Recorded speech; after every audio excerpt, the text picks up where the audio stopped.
In front of me is Samsung Galaxy Z Flip 6, and today I would like to show you how you can block app notifications. Begin by going into Settings. Following that, scroll down a tiny bit to access notifications. Then tap on App Notifications at the top and select All over here.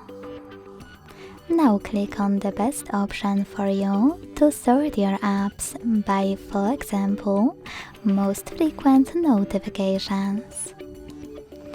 Then, thanks to blue switchers next to your apps, you can block all notifications from them. To switch them back on, hit the same now gray switchers. If you want to, you can also select one of your apps available on the left and manage all notifications from here. Thanks so much for watching. If you enjoyed this video, leave a like, comment and subscribe. Bye!